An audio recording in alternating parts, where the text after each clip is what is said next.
ابن آدم شروع سے ہی غار کو ایک مضبوط قلعہ سمجھ کر اس میں رہتے آئے ہیں۔ جب بھی کسی قوم پر کوئی حملہ ہوتا تو وہ اس حملے سے بچنے کے لیے کسی نہ کسی غار میں جا کے چھپ جاتے۔ آج ہم ایک ایسے غار کے بارے میں بات کرنے والے ہیں جس میں چند نوجوان ایک بادشاہ کے ظلم سے بچنے کے لیے 309 سال تک سوتے رہے۔ تو ویڈیو کو لازمی پورا دیکھیے گا۔ آج سے ہزاروں سال پہلے روم کے ایک شہر میں ایک ظالم بادشاہ کی حکومت تھی جس کا نام دقیانوس تھا۔ وہ لوگوں سے زبردستی بت پرستی کرواتا اور اگر کوئی بتوں کی عبادت سے انکار کر دیتا تو بادشاہ اسے قتل کروا دیتا۔ اسی بادشاہ کی سلطنت میں سے چند نوجوانوں نے بت پرستی سے انکار کر کے سچا دین قبول کر لیا۔ جب ان نوجوانوں کی بغاوت کی خبر بادشاہ کو پہنچی تو بادشاہ نے ان نوجوانوں کو اپنے دربار میں بلایا، مگر نوجوانوں نے اس بادشاہ کے سامنے بغیر کسی خوف کے کہا کہ ہم ایک اللہ کے علاوہ کسی اور کی عبادت نہیں کریں گے اور نہ ہی اب ہم اس دین کو چھوڑیں گے۔ دربار میں موجود تمام لوگ حیرت کے ساتھ ان نوجوانوں کو دیکھتے رہے۔ دراصل ان نوجوانوں کا تعلق اونچے گھرانوں اور امیر خاندانوں سے تھا اور وہ اپنے خاندان کے بہادر اور نامور نوجوان تھے۔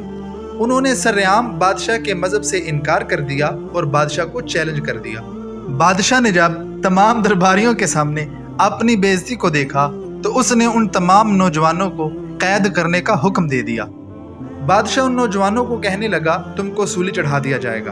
بادشاہ کے سپاہی تمام نوجوانوں کو لے جاتے ہیں اور قید خانے کے اندر بند کر دیتے ہیں۔ وہاں پر ان کے اوپر طرح طرح کے ظلم کیے جاتے ہیں، انہیں مارا پیٹا جاتا ہے۔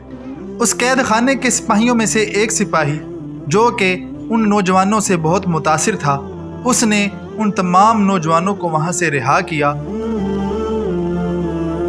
اور وہاں سے فرار ہونے میں ان نوجوانوں کی مدد کی۔ تو وہ نوجوان کچھ ساز و سامان لے کر رات کے وقت شہر سے باہر نکل گئے۔ چلتے چلتے وہ نوجوان ایک پہاڑ کے قریب پہنچے جس میں ایک گہرا غار تھا۔ وہ اس غار میں تھوڑی دیر آرام کرنے کی غرض سے لیٹ گئے، جہاں انہیں گہری نیند آ گئی۔ وہ نیند بڑی ہی معجزانہ تھی، نہ موت تھی نہ ہی وہ عام نیند تھی، بلکہ وہ ایک قسم کی گہری نیند تھی اور وہ اسی غار میں سوئے رہے، اس لیے ان کو اصحاب کہف کہا جاتا ہے۔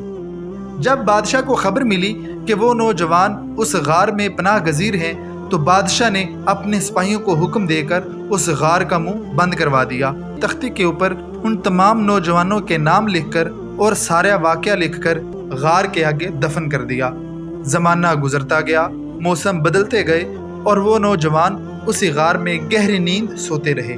اللہ تعالیٰ نے ان کے جسم کو ہر قسم کی آفات سے محفوظ رکھا۔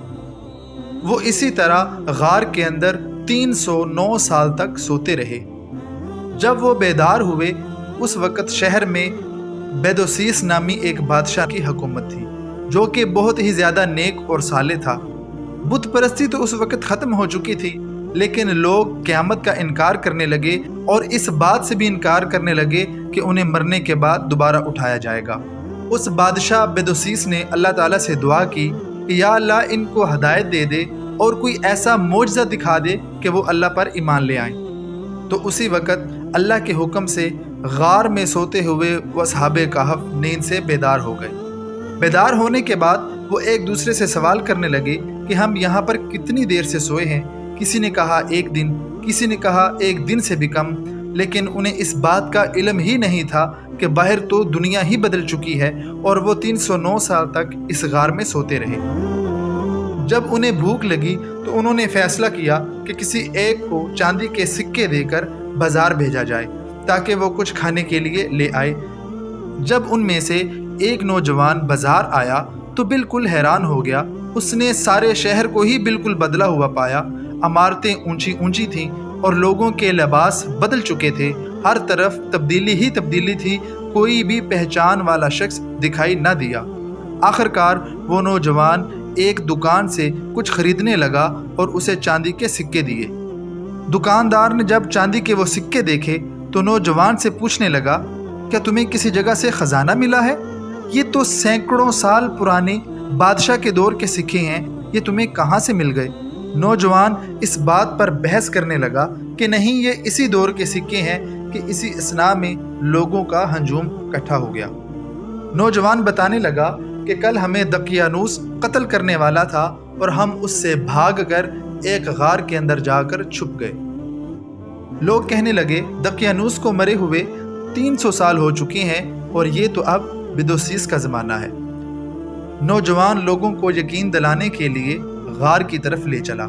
جب اصحاب کہف نے لوگوں کا ہجوم غار کی طرف آتے ہوئے دیکھا تو وہ سمجھنے لگے کہ دقیانوس کی فوج نے ہمیں ڈھونڈ لیا، لہٰذا وہ اللہ تعالیٰ سے دعا مانگنے لگے۔ جب شہر کے لوگ غار کے قریب آئے، اصحاب کہف غار سے باہر نکلے تو سارا معاملہ واضح ہو گیا کہ یہ زمانہ ہی بدل چکا ہے اور وہ اس غار میں 300 سال تک سوتے رہے۔ اسی اثناء میں بادشاہ بدوسیس بھی وہاں پہنچ گیا۔ جب اس نے غار کے آگے سے زمین کھدوائی تو وہاں سے ایک صندوق نکل آیا جس میں یہ سارا ماجرا لکھا ہوا تھا۔ یہ معجزہ دیکھ کر تمام لوگ حیرت زدہ ہو گئے اور سجدے میں گر گئے اور کہنے لگے جب اللہ ان لوگوں کو موت جیسی گہری نیند دے کر دوبارہ بیدار کر سکتا ہے تو قیامت کے روز ہمیں بھی زندہ کر سکتا ہے۔ اصحاب کہف نے لوگوں اور بادشاہ سے اجازت لی اور اس غار میں جا کر دوبارہ ابدی نیند سو گئے۔ یوں اصحاب کہف لوگوں کے لیے نصیحت اور اللہ کا معجزہ ثابت ہوئے۔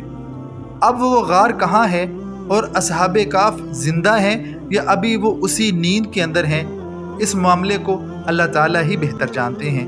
اگر آپ یہ جاننا چاہتے ہیں کہ اصحاب الفیل کو اللہ تعالیٰ نے ابابیلوں کے ذریعے کیسے تباہ کیا تو دائیں جانے والی ویڈیو پر کلک کریں، اور اگر آپ یہ جاننا چاہتے ہیں کہ زمانہ جاہلیت کے اندر عربوں کی زندگی کیسی تھی تو بائیں جانے والی ویڈیو پر کلک کریں، اور ایسی مزید ویڈیوز کے لیے ہمارے چینل کو ضرور سبسکرائب کریں۔